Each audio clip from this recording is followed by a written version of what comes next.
पुराने लोगों को फायर किया, नए इन्वेस्टर्स को भी हायर किया, कॉस्ट भी बहुत ज्यादा कट डाउन की। मुझे हमेशा से तुम पे यकीन था कि तुम सब कुछ कर लो। दादा जान ने तभी तुम पे जिम्मेदारी सौंपी।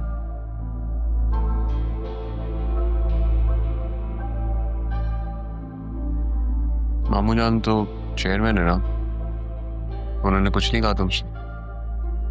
नहीं, उनकी बीवी की वजह से ही तो ये सब हुआ है। वो क्या कहते हैं, अंकल रफीक ने मुझे लॉस विद क्लॉज बताया। ये पूरा बिजनेस मेरा है। इतना जल्दी तुमने ये सब कुछ कर लिया। I am really proud of you. Thank you. तो मेरे पुराने ऑफिस आए थे ना, वहाँ पे तुम मेरे बॉस से भी मिले थे, वो बहुत अच्छा। उनको पता चला कि नाना जान की कंपनी स्टेक पर है, उन्होंने हेल्प किया मेरी। खैर ये सारी बातें छोड़ो, मुझे बताना था कि हमारा निकाह सैफ हाउस में ही होगा। वो तो गिर भी पड़ा हुआ, आंटी ने उसे। वो घर भी मेरा हो गया। तुमने बिल नहीं देखा? अब मामू जान का कुछ नहीं है, सब मेरा है। वाह, तो अब तुम्हें नहीं लगता अरमान कोई इशू करेगा? इसलिए तो मुझे अच्छा लगता है जरियन, हर बात को सोचते हो तुम, स्मार्ट हो तुम। मुझे पता है कि बतूल की खातिर अरमान शायद तुम्हें नुकसान पहुंचाने की कोशिश करे,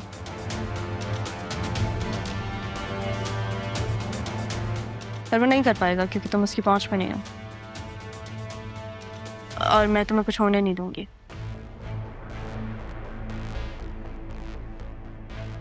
इसे ये लो, तुम्हारी जमानत के पेपर्स। जब तुम इस पे साइन करोगे तो हमारा निकाह होगा, और तब अरमान क्या, कोई भी तुम्हें कुछ भी नहीं कह पाएगा। साइन करो।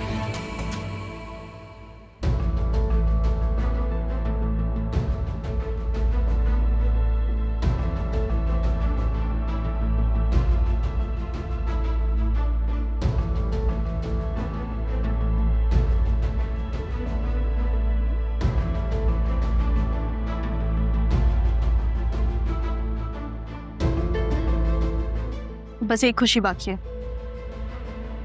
क्या खुशी? जब तुम सबके सामने बतूल को छोड़ोगे।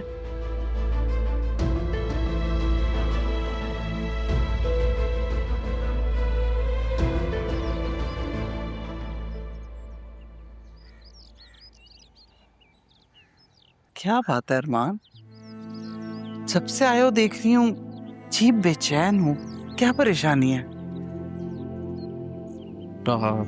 सैफ हाउस में अपना निकाह का इवेंट प्लान कर रही हूँ। क्या? लेकिन क्यों? पता नहीं, जरियून को तो मैं कानूनी तौर पे देख लूंगा, लेकिन आसिया बेगम का तो अंदाजा आपको अच्छी तरह। वो पता नहीं राहा के साथ क्या करेंगी। ये बात मैं उसे कैसे समझाऊं? कोई जरूरत नहीं है तुम्हें कुछ समझाने की बेटा, पहले की बात और थी, वो खुद समझदार है। और रही बात आसिया बेगम की, वो तो खुद बहाना ढूंढ रही है तुम्हारी और बतूल की बात पक्की अनाउंस करने के लिए। आपने क्या कहा उनसे?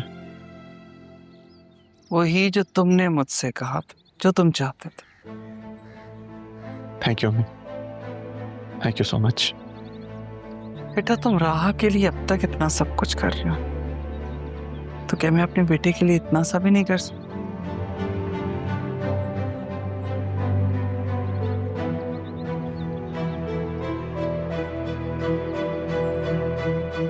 तुम जो भी फैसला करोगे ना, तुम्हारी माँ तुम्हारे साथ।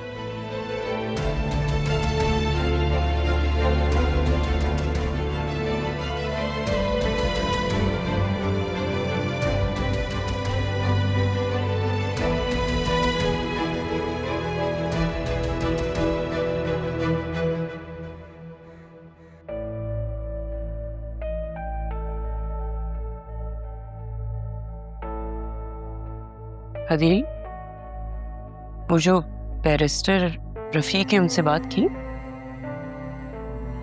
किस लिए?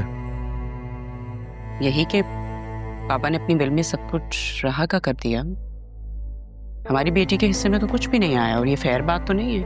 आसिया, जो कुछ भी मेरा है वो बतूल का है। पापा किसी का हक कैसे मार सकते हैं? वो ऐसा कैसे कर सकते हैं? अरे मैं तुमसे कह रही हूँ ना, ये सारा उसी का किया धरा है। क्या कहना चाह रही हो? किसने तुमसे क्या कहा है? अब तुम्हारी अपनी बेटी तकलीफ में है, टूट फूट गई है वो नजर नहीं आ रहा? मुझे पूरा यकीन है ये सारी साजिश राहा की और जरियून की है, इसीलिए वो निकाह के बाद आई, और आई भी तो अरमान के साथ, ताकि हम जरियून को मासूम समझें और अपनी बेटी का निकाह कर दें उसके साथ। राह का पीछा छोड़ दो आसिया, पहले दिन से उसके पीछे पड़ी हुई हो, अब बस करो। इतनी नफरत क्यों है तुम्हें उससे? मैं उससे नफरत नहीं, इनफैक्ट वो मुझसे नफरत करती है। और कितनी वकालत करोगे उसकी?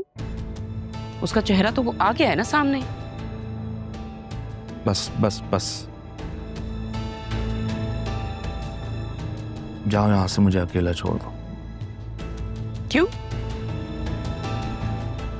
क्यों अकेला छोड़ दूं? बात ना करूं? तो मुझे बात नहीं करनी, तुम यहां से जाओ, मैं यहां सुकून से अकेले बैठना चाहता हूँ। Please leave.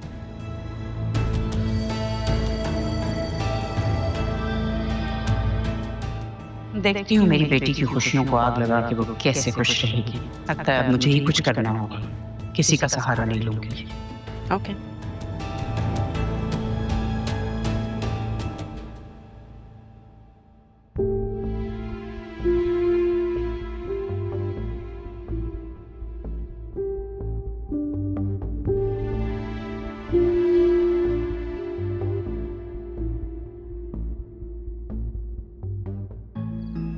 रमीज, याद रखना हमारी नजरें तुम पर ही हैं। जो कहा है वैसा नहीं हुआ तो वापस वहीं जाना होगा। नहीं नहीं, आप जैसा कहेंगे मैं वैसा करने की पूरी कोशिश करूंगा। हमें तुम्हारी कोशिश नहीं, काम चाहिए।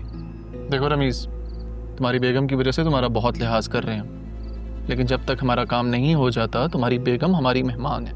अरे अरमान साहब, आप बड़े आदमी हैं, ये मर्दों की बातों में आप औरतों को क्यों मेहमान बना रहे हैं? तुमसे जितना कहा तुम उतना करो, ना तुम हमसे मिले ना हमने तुम्हें कुछ कहा, समझे?